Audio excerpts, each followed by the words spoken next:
So I came across this post and I'm very curious to hear what you all think about this. And this post was made by a bucket full of goo.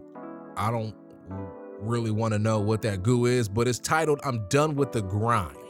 And they made an edit and they said, "I'm talking specifically about the decision to reset priority contracts tied to the story progression, not the faction upgrades." All right, so cool.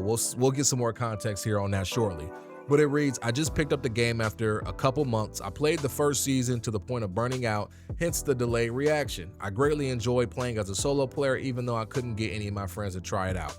Before that, I sank maybe 20 hours in the closed beta test and maybe 10 in the server slam, so about 30 hours total. Cool. I understand the thinking process with a seasonal material reset, but faction progression, this is the part that burnt me out. I spent a total of 85 hours with the feeling of being nowhere close to the end, and now I have to start all over again? For what? Burnout again after roughly the same number of hours, having seen nothing more from the lore?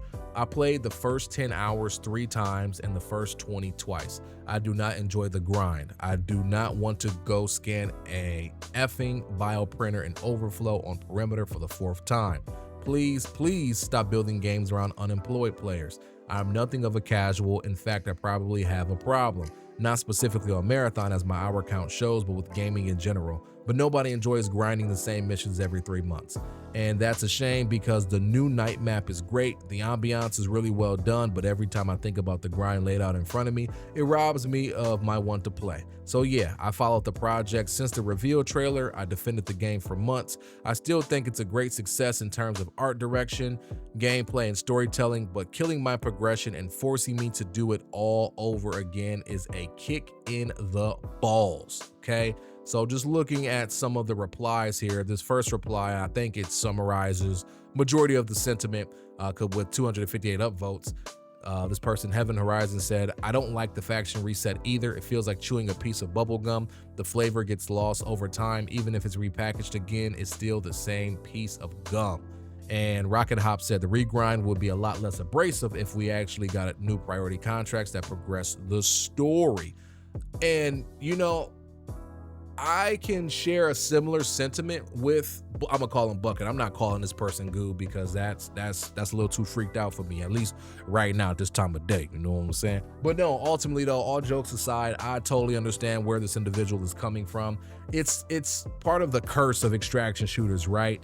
Because here's the thing: if we got to keep our faction upgrades season over season, then what are you playing for? Just to complete the priority contracts? And if they updated the priority contracts every season, then you're just playing new priority contracts for potential story beats and that's it. Like, what's the point of acquiring salvage again? You know, maybe to like barter and stuff like that, but you know, there would be no point for lower end salvage for you to get. You know, you would just be looking to get purples and golds to possibly barter those. You know what I'm saying? Unless we had like some type of barter upgrade trader or vendor that we could go to and you could trade, you know, this common salvage for uncommon salvage or for rare salvage, something like that. Another convo for another day, right? So I understand the need to reset the faction trees, but it doesn't make it suck any less, right? And then also too, the whole thing with wipes is that's supposed to be an entry point for new players to be able to jump on board, right? For them to be able to start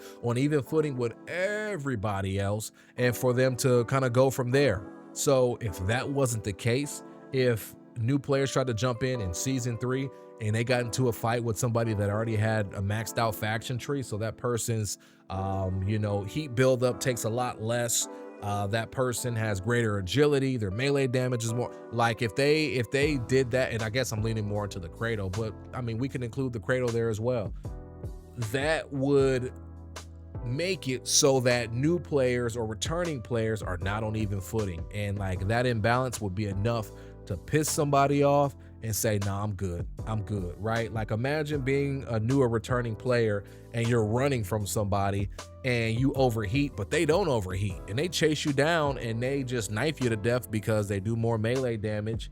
And you're like, "Bro, I had no way to fight that." Of course, you had multiple ways to fight that there. Maybe you shouldn't have ran, you should have shot back at them, but still, it's like that would be enough to piss somebody off. And if somebody even thinks, and they could be wrong, but if they even think that the opposition got an advantage on them because of them potentially having a maxed out upgrade tree or a maxed out Cradle, dog, yeah, they're gonna delete the game and they're gonna refund, or they're just gonna shut it off and delete it and go play something else. Like truthfully, you know. So it's a catch-22.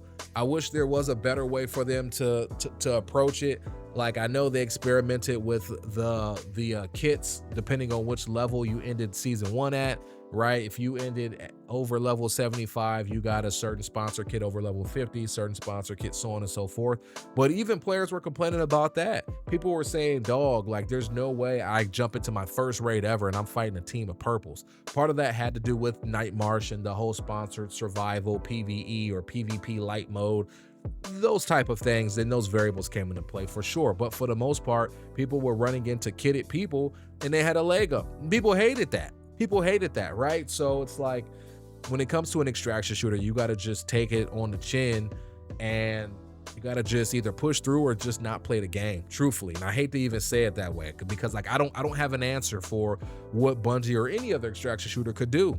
Like, yeah, they can keep everything rolling as is, but I mean, look how Arc Raiders is doing with the optional expeditions. Like, there are a lot of people complaining about that now, saying, man, they kind of wish that they would do an annual force wipe at least, so everybody can start over and there could be something to play towards, because all players do is just keep all their gear. Like, if I jumped on Arc Raiders right now, I haven't played since January, I'm going to a vault full of Bobcats, Renegades,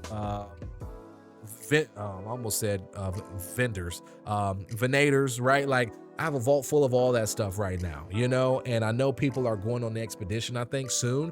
So like, they're wiping and they're going to get put in a lobby with me and I'm gonna rock their world. You know what I'm saying? I mean, I'm not really playing Arc Raiders anytime soon. Like, I probably won't touch it again until October, but I digress there, you know? So I don't know. It's one of those situations where you can't win for losing. I wish Bungie had an answer for this. Maybe they do. Maybe they're cooking something up. Maybe they don't. No idea. But I will say one thing, we do got to get some story progression on those priority contracts, man. Like, come on, that's the very least that can happen in season 3. At least that'll give us a little bit more of something to be excited to play towards. I don't know, though. Let me know what you all think about this in the comments below. I'm very interested to read and hear your all thoughts. Overall, I may not get to reply to everyone, but I read them all nonetheless, and I love you all nonetheless. Thank you all so much for coming and watching, and I will catch you all in the next one.